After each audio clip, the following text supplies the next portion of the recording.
ખવડ હમણાં જ મેં ચાલી રહેલા વિવાદનો એક વિડીયો પાછો બીજો મારી સામે આવ્યો અને મેં સાંભળ્યો એટલે મને એવું લાગ્યું કે મારે જવાબ દેવો બહુ જરૂરી છે. પબ્લિક સુધી, સારા માણસ સુધી એક સારો મેસેજ પહોંચે એટલા માટે. એ વિડીયોમાં એ બોલે છે પહેલો પોઈન્ટ કે એડ્રેસ છુપાવવું પડે છે એને. તો મારે એડ્રેસ કેમ છુપાવવું પડે ભાઈ? મારી તો અપડેટ હોય કે મારો ગઈકાલે આ કાર્યક્રમ છે, છતાંય તારે એડ્રેસ જોતું જ હોય તો ઇસ્કોન આંબલી રોડ ઉપર મારી ઓફિસ છે, આ મારું એડ્રેસ. ઓકે. બીજી વાત, પ્રશ્ન બીજો કે 200 લોકોને સાથે લઈને ફરે છે. 200 લોકો એટલે એક ગાડીમાં 4નું 5નું સીટિંગ હોય તો 200 લોકોમાં કેટલી ગાડીઓ કમસે કમ મારે જોવે? આપ પણ જાણો છો. જેને જેને ડાયરા કર્યા આયોજકને પૂછો કે કેટલી ગાડીઓ લઈને આવું છું, એ બધા પ્રૂફ પુરાવા દેવાની જરૂર નથી. આ એકદમ ફેક્ટ વાત છે, ઉપજાવેલી વાત છે એની. ત્રીજી વાત કરું તો સમાધાન કરવા માટે 50 લોકોને દોડાવ્યા. આવો એ બ્લેમ કરે છે મારી પર. હું સમાધાન કરવા દોડાવું?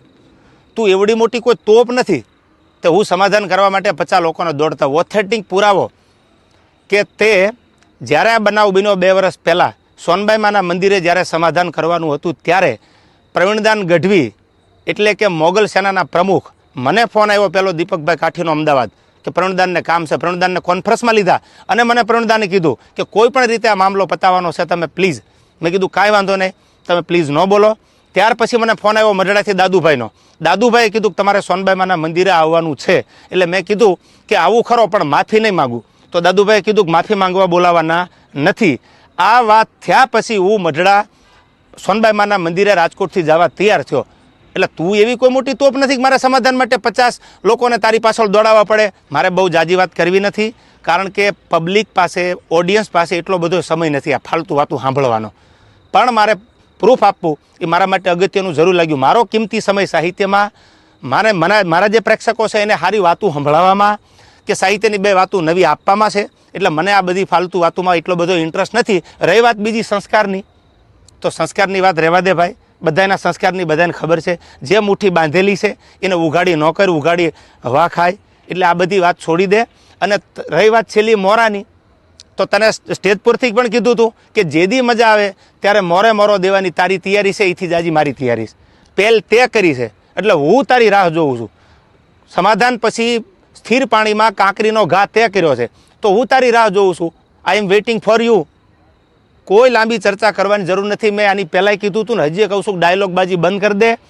તારી રાહે રાહ છે, પહેલ તે કરી છે, મેં નથી કરી. તને જ્યારે મજા આવે ત્યારે મારી ઓફિસ છે ઇસ્કોન આંબલી રોડ ઉપર અમદાવાદ, તો ભલે. બાકી તને મારા બધા એડ્રેસ તારી સાથે જે બેસે છે એ મારી સાથે બેસે છે, એની બધી ખબર છે, પૂછી લેજો. ઓકે. રહી વાત બીજી મઢડાની કે જ્યારે સમાધાન મને દાદુભાઈ બોલાવ્યો એટલે મેં કીધું કે માના દરબારમાં માથી મોટું મારા માટે કોઈ હોય નહીં. મારા માટે જે કાંઈ છે હું જેના ઉપર વિશ્વાસ અને શ્રદ્ધા રાખું છું એ સોનબાઈ માનું મંદિર છે. એટલે મેં માફી માંગી લીધી. નો ડાઉટ વાત પૂરી થઈ ગઈ. ત્યાર પછી એવું બોલ્યો કે સમાધાન પછી આ ભાઈએ ચાળા કર્યા છે. એક પણ ચાળાનો વિડીયો બતાવી દે, ઓડિયો બતાવી દે તો હું માનું કે તું સાચો છો. દૂધનું દૂધ અને પાણીનું પાણી, આ બધોય જવાબ સાંભળનારા 18 વરણે આપી દીધો છે. મને તો એટલું યાદ આવે કે સોનબાઈ માના સાનિધ્યમાં સમાધાન થયા પછી આ વસ્તુ જે બની ખોટી છે. જે કરવું હોય એ વેલકમ. જય માતાજી. જય માતાજી, જય સોનબાઈમાં. હું છું દેવાયત ખવડ. હમણાં જ મેં ચાલી રહેલા વિવાદનો એક વિડીયો પાછો બીજો મારી સામે આવ્યો અને મેં સાંભળ્યો એટલે મને એવું લાગ્યું કે મારે જવાબ દેવો બહુ જરૂરી છે. પબ્લિક સુધી, સારા માણસ સુધી એક સારો મેસેજ પહોંચે એટલા માટે. એ વિડીયોમાં એ બોલે છે પહેલો પોઈન્ટ કે એડ્રેસ છુપાવવું પડે છે એને. તો મારે એડ્રેસ કેમ છુપાવવું પડે ભાઈ? મારી તો અપડેટ હોય કે મારો ગઈકાલે આ કાર્યક્રમ છે, છતાંય તારે એડ્રેસ જોતું જ હોય તો ઇસ્કોન આંબલી રોડ ઉપર મારી ઓફિસ છે, આ મારું એડ્રેસ. ઓકે. બીજી વાત, પ્રશ્ન બીજો કે 200 લોકોને સાથે લઈને ફરે છે. 200 લોકો એટલે એક ગાડીમાં 4નું 5નું સીટિંગ હોય તો 200 લોકોમાં કેટલી ગાડીઓ કમસે કમ મારે જોવે? આપ પણ જાણો છો. જેને જેને ડાયરા કર્યા આયોજકને પૂછો કે કેટલી ગાડીઓ લઈને આવું છું, એ બધા પ્રૂફ પુરાવા દેવાની જરૂર નથી. આ એકદમ ફેક્ટ વાત છે, ઉપજાવેલી વાત છે એની. ત્રીજી વાત કરું તો સમાધાન કરવા માટે 50 લોકોને દોડાવ્યા. આવો એ બ્લેમ કરે છે મારી પર. હું સમાધાન કરવા દોડાવું? તું એવડી મોટી કોઈ તોપ નથી તો હું સમાધાન કરવા માટે 50 લોકોને દોડતા. ઓથેન્ટિક પુરાવો કે તે જ્યારે આ બનાવ બન્યો 2 વર્ષ પહેલાં સોનબાઈ માના મંદિરે જ્યારે સમાધાન કરવાનું હતું ત્યારે પ્રવીણદાન ગઢવી એટલે કે મોગલ સેનાના પ્રમુખ મને ફોન આવ્યો પેલો દીપકભાઈ કાઠીનો અમદાવાદ કે પ્રણદાનને કામ છે, પ્રણદાનને કોન્ફરન્સમાં લીધા અને મને પ્રણદાને કીધું કે કોઈ પણ રીતે આ મામલો પતાવવાનો છે, તમે પ્લીઝ. મેં કીધું કાંઈ વાંધો નહીં, તમે પ્લીઝ ન બોલો. ત્યાર પછી મને ફોન આવ્યો મઢડાથી દાદુભાઈનો. દાદુભાઈએ કીધું કે તમારે સોનબાઈમાના મંદિરે આવવાનું છે. એટલે મેં કીધું કે આવું ખરો, પણ માફી નહીં માગું. તો દાદુભાઈએ કીધું કે માફી માંગવા બોલાવાના નથી. આ વાત થયા પછી હું મઢડા સોનબાઈમાના મંદિરે રાજકોટથી જવા તૈયાર થયો. એટલે તું એવી કોઈ મોટી તોપ નથી કે મારા સમાધાન માટે 50 લોકોને તારી પાછળ દોડાવવા પડે. મારે બહુ જાજી વાત કરવી નથી, કારણ કે પબ્લિક પાસે, ઓડિયન્સ પાસે એટલો બધો સમય નથી આ ફાલતુ વાતું સાંભળવાનો. પણ મારે પ્રૂફ આપવું એ મારા માટે અગત્યનું જરૂર લાગ્યું. મારો કિંમતી સમય સાહિત્યમાં મારા જે પ્રેક્ષકો છે એને સારી વાતું સંભળાવવામાં કે સાહિત્યની 2 વાતું નવી આપવામાં છે. એટલે મને આ બધી ફાલતુ વાતોમાં એટલો બધો ઇન્ટરેસ્ટ નથી. રહી વાત બીજી સંસ્કારની, તો સંસ્કારની વાત રહેવા દે ભાઈ. બધાના સંસ્કારની બધાને ખબર છે. જે મુઠ્ઠી બાંધેલી છે એને ઉઘાડી ન કર, ઉઘાડી હવા ખાય. એટલે આ બધી વાત છોડી દે. અને રહી વાત છેલ્લી મોરાની, તો તને સ્ટેજ પરથી પણ કીધું હતું કે જેદી મજા આવે ત્યારે મોરો દેવાની તારી તૈયારી છે, એથી જાજી મારી તૈયારી છે. પહેલ તે કરી છે, એટલે હું તારી રાહ જોઉં છું. સમાધાન પછી સ્થિર પાણીમાં કાંકરીનો ઘા તે કર્યો છે, તો હું તારી રાહ જોઉં છું. આઈ એમ વેઇટિંગ ફોર યુ. કોઈ લાંબી ચર્ચા કરવાની જરૂર નથી. મેં આની પહેલાંય કીધું હતું ને, હજી કહું છું, ડાયલોગબાજી બંધ કરી દે. તારી રાહે રાહ છે, પહેલ તે કરી છે, મેં નથી કરી. તને જ્યારે મજા આવે ત્યારે મારી ઓફિસ છે ઇસ્કોન આંબલી રોડ ઉપર અમદાવાદ, તો ભલે. બાકી તને મારા બધા એડ્રેસ તારી સાથે જે બેસે છે એ મારી સાથે બેસે છે, એની બધી ખબર છે, પૂછી લેજો. ઓકે. રહી વાત બીજી મઢડાની, કે જ્યારે સમાધાન મને દાદુભાઈ બોલાવ્યો એટલે મેં કીધું કે માના દરબારમાં માથી મોટું મારા માટે કોઈ હોય નહીં. મારા માટે જે કાંઈ છે, હું જેના ઉપર વિશ્વાસ અને શ્રદ્ધા રાખું છું એ સોનબાઈમાનું મંદિર છે. એટલે મેં માફી માંગી લીધી. નો ડાઉટ વાત પૂરી થઈ ગઈ. ત્યાર પછી એવું બોલ્યો કે સમાધાન પછી આ ભાઈએ ચાળા કર્યા છે. એક પણ ચાળાનો વિડીયો બતાવી દે, ઓડિયો બતાવી દે, તો હું માનું કે તું સાચો છો. દૂધનું દૂધ અને પાણીનું પાણી, આ બધોય જવાબ સાંભળનારા 18 વરણે આપી દીધો છે. મને તો એટલું યાદ આવે કે સોનબાઈમાના સાનિધ્યમાં સમાધાન થયા પછી આ વસ્તુ જે બની ખોટી છે, જે કરવું હોય એ વેલકમ. જય માતાજી. જય માતાજી, જય સોનબાઈમાં. હું છું દેવાયત ખવડ. હમણાં જ મેં ચાલી રહેલા વિવાદનો એક વિડીયો પાછો બીજો મારી સામે આવ્યો અને મેં સાંભળ્યો. એટલે મને એવું લાગ્યું કે મારે જવાબ દેવો બહુ જરૂરી છે. પબ્લિક સુધી, સારા માણસ સુધી એક સારો મેસેજ પહોંચે એટલા માટે. એ વિડીયોમાં એ બોલે છે, પહેલો પોઈન્ટ, કે એડ્રેસ છુપાવવું પડે છે એને. તો મારે એડ્રેસ કેમ છુપાવવું પડે ભાઈ? મારી તો અપડેટ હોય કે મારો ગઈકાલે આ કાર્યક્રમ છે, છતાંય તારે એડ્રેસ જોતું જ હોય તો ઇસ્કોન આંબલી રોડ ઉપર મારી ઓફિસ છે, આ મારું એડ્રેસ. ઓકે. બીજી વાત, પ્રશ્ન બીજો, કે 200 લોકોને સાથે લઈને ફરે છે. 200 લોકો એટલે એક ગાડીમાં 4નું 5નું સીટિંગ હોય, તો 200 લોકોમાં કેટલી ગાડીઓ કમસે કમ મારે જોવે? આપ પણ જાણો છો.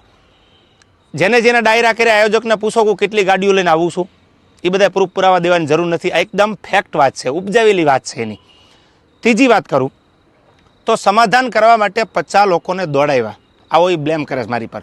હું સમાધાન કરવા દોડાવું? તું એવડી મોટી કોઈ તોપ નથી તો હું સમાધાન કરવા માટે 50 લોકોને દોડતા. ઓથેન્ટિક પુરાવો કે તે જ્યારે આ બનાવ બન્યો 2 વર્ષ પહેલાં સોનબાઈમાના મંદિરે જ્યારે સમાધાન કરવાનું હતું ત્યારે પ્રવીણદાન ગઢવી એટલે કે મોગલ સેનાના પ્રમુખ, મને ફોન આવ્યો પેલો દીપકભાઈ કાઠીનો અમદાવાદ કે પ્રણદાનને કામ છે, પ્રણદાનને કોન્ફરન્સમાં લીધા અને મને પ્રણદાને કીધું કે કોઈ પણ રીતે આ મામલો પતાવવાનો છે, તમે પ્લીઝ. મેં કીધું કાંઈ વાંધો નહીં, તમે પ્લીઝ ન બોલો. ત્યાર પછી મને ફોન આવ્યો મઢડાથી દાદુભાઈનો. દાદુભાઈએ કીધું કે તમારે સોનબાઈમાના મંદિરે આવવાનું છે. એટલે મેં કીધું કે આવું ખરો, પણ માફી નહીં માગું. તો દાદુભાઈએ કીધું કે માફી માંગવા બોલાવાના નથી. આ વાત થયા પછી હું મઢડા સોનબાઈમાના મંદિરે રાજકોટથી જવા તૈયાર થયો. એટલે તું એવી કોઈ મોટી તોપ નથી કે મારા સમાધાન માટે 50 લોકોને તારી પાછળ દોડાવવા પડે. મારે બહુ જાજી વાત કરવી નથી, કારણ કે પબ્લિક પાસે, ઓડિયન્સ પાસે એટલો બધો સમય નથી આ ફાલતુ વાતું સાંભળવાનો. પણ મારે પ્રૂફ આપવું એ મારા માટે અગત્યનું જરૂર લાગ્યું. મારો કિંમતી સમય સાહિત્યમાં મારા જે પ્રેક્ષકો છે એને સારી વાતું સંભળાવવામાં કે સાહિત્યની 2 વાતું નવી આપવામાં છે. એટલે મને આ બધી ફાલતુ વાતોમાં એટલો બધો ઇન્ટરેસ્ટ નથી. રહી વાત બીજી સંસ્કારની, તો સંસ્કારની વાત રહેવા દે ભાઈ. બધાના સંસ્કારની બધાને ખબર છે. જે મુઠ્ઠી બાંધેલી છે એને ઉઘાડી ન કર, ઉઘાડી હવા ખાય. એટલે આ બધી વાત છોડી દે. અને રહી વાત છેલ્લી મોરાની, તો તને સ્ટેજ પરથી પણ કીધું હતું કે જેદી મજા આવે ત્યારે મોરો દેવાની તારી તૈયારી છે, એથી જાજી મારી તૈયારી છે. પહેલ તે કરી છે, એટલે હું તારી રાહ જોઉં છું. સમાધાન પછી સ્થિર પાણીમાં કાંકરીનો ઘા તે કર્યો છે, તો હું તારી રાહ જોઉં છું. આઈ એમ વેઇટિંગ ફોર યુ. કોઈ લાંબી ચર્ચા કરવાની જરૂર નથી. મેં આની પહેલાંય કીધું હતું ને, હજી કહું છું, ડાયલોગબાજી બંધ કરી દે. તારી રાહે રાહ છે, પહેલ તે કરી છે, મેં નથી કરી. તને જ્યારે મજા આવે ત્યારે મારી ઓફિસ છે ઇસ્કોન આંબલી રોડ ઉપર અમદાવાદ, તો ભલે. બાકી તને મારા બધા એડ્રેસ તારી સાથે જે બેસે છે એ મારી સાથે બેસે છે, એની બધી ખબર છે, પૂછી લેજો. ઓકે. રહી વાત બીજી મઢડાની, કે જ્યારે સમાધાન મને દાદુભાઈ બોલાવ્યો એટલે મેં કીધું કે માના દરબારમાં માથી મોટું મારા માટે કોઈ હોય નહીં. મારા માટે જે કાંઈ છે, હું જેના ઉપર વિશ્વાસ અને શ્રદ્ધા રાખું છું એ સોનબાઈમાનું મંદિર છે. એટલે મેં માફી માંગી લીધી. નો ડાઉટ વાત પૂરી થઈ ગઈ. ત્યાર પછી એવું બોલ્યો કે સમાધાન પછી આ ભાઈએ ચાળા કર્યા છે. એક પણ ચાળાનો વિડીયો બતાવી દે, ઓડિયો બતાવી દે, તો હું માનું કે તું સાચો છો. દૂધનું દૂધ અને પાણીનું પાણી, આ બધોય જવાબ સાંભળનારા 18 વરણે આપી દીધો છે. મને તો એટલું યાદ આવે કે સોનબાઈમાના સાનિધ્યમાં સમાધાન થયા પછી આ વસ્તુ જે બની ખોટી છે, જે કરવું હોય એ વેલકમ. જય માતાજી. જય માતાજી, જય સોનબાઈમાં. હું છું દેવાયત ખવડ. હમણાં જ મેં ચાલી રહેલા વિવાદનો એક વિડીયો પાછો બીજો મારી સામે આવ્યો અને મેં સાંભળ્યો એટલે મને એવું લાગ્યું કે મારે જવાબ દેવો બહુ જરૂરી છે. પબ્લિક સુધી, સારા માણસ સુધી એક સારો મેસેજ પહોંચે એટલા માટે. એ વિડીયોમાં એ બોલે છે, પહેલો પોઈન્ટ, કે એડ્રેસ છુપાવવું પડે છે એને. તો મારે એડ્રેસ કેમ છુપાવવું પડે ભાઈ? મારી તો અપડેટ હોય કે મારો ગઈકાલે આ કાર્યક્રમ છે, છતાંય તારે એડ્રેસ જોતું જ હોય તો ઇસ્કોન આંબલી રોડ ઉપર મારી ઓફિસ છે, આ મારું એડ્રેસ. ઓકે. બીજી વાત, પ્રશ્ન બીજો, કે 200 લોકોને સાથે લઈને ફરે છે. 200 લોકો એટલે એક ગાડીમાં 4નું 5નું સીટિંગ હોય, તો 200 લોકોમાં કેટલી ગાડીઓ કમસે કમ મારે જોવે? આપ પણ જાણો છો. જેને જેને ડાયરા કર્યા આયોજકને પૂછો કે કેટલી ગાડીઓ લઈને આવું છું, એ બધા પ્રૂફ પુરાવા દેવાની જરૂર નથી. આ એકદમ ફેક્ટ વાત છે, ઉપજાવેલી વાત છે એની. ત્રીજી વાત કરું તો સમાધાન કરવા માટે 50 લોકોને દોડાવ્યા. આવો એ બ્લેમ કરે છે મારી પર. હું સમાધાન કરવા દોડાવું? તું એવડી મોટી કોઈ તોપ નથી તો હું સમાધાન કરવા માટે 50 લોકોને દોડતા. ઓથેન્ટિક પુરાવો કે તે જ્યારે આ બનાવ બન્યો 2 વર્ષ પહેલાં સોનબાઈમાના મંદિરે જ્યારે સમાધાન કરવાનું હતું ત્યારે પ્રવીણદાન ગઢવી એટલે કે મોગલ સેનાના પ્રમુખ, મને ફોન આવ્યો પેલો દીપકભાઈ કાઠીનો અમદાવાદ કે પ્રવીણદાનને કામ છે. પ્રવીણદાનને કોન્ફરન્સમાં લીધા અને મને પ્રવીણદાને કીધું કે કોઈ પણ રીતે આ મામલો પતાવવાનો છે, તમે પ્લીઝ. મેં કીધું કાંઈ વાંધો નહીં, તમે પ્લીઝ ન બોલો. ત્યાર પછી મને ફોન આવ્યો મઢડાથી દાદુભાઈનો. દાદુભાઈએ કીધું કે તમારે સોનબાઈમાના મંદિરે આવવાનું છે. એટલે મેં કીધું કે આવું ખરો પણ માફી નહીં માગું. તો દાદુભાઈએ કીધું કે માફી માંગવા બોલાવાના નથી. આ વાત થયા પછી હું મઢડા સોનબાઈમાના મંદિરે રાજકોટથી જવા તૈયાર થયો. એટલે તું એવી કોઈ મોટી તોપ નથી કે મારે સમાધાન માટે 50 લોકોને તારી પાછળ દોડાવવા પડે. મારે બહુ જાજી વાત કરવી નથી, કારણ કે પબ્લિક પાસે, ઓડિયન્સ પાસે એટલો બધો સમય નથી આ ફાલતુ વાતું સાંભળવાનો. પણ મારે પ્રૂફ આપવું એ મારા માટે અગત્યનું જરૂર લાગ્યું. મારો કિંમતી સમય સાહિત્યમાં મારા જે પ્રેક્ષકો છે એને સારી વાતું સંભળાવવામાં કે સાહિત્યની 2 વાતો નવી આપવામાં છે. એટલે મને આ બધી ફાલતુ વાતોમાં એટલો બધો ઇન્ટરેસ્ટ નથી. રહી વાત બીજી સંસ્કારની, તો સંસ્કારની વાત રહેવા દે ભાઈ. બધાના સંસ્કારની બધાને ખબર છે. જે મુઠ્ઠી બાંધેલી છે એને ઉઘાડી ન કર, ઉઘાડી હવા ખાય. એટલે આ બધી વાત છોડી દે. અને રહી વાત છેલ્લી મોરાની, તો તને સ્ટેજ પરથી પણ કીધું હતું કે જેદી મજા આવે ત્યારે મોરો દેવાની તારી તૈયારી છે, એથી જાજી મારી તૈયારી છે. પહેલ તે કરી છે એટલે હું તારી રાહ જોઉં છું.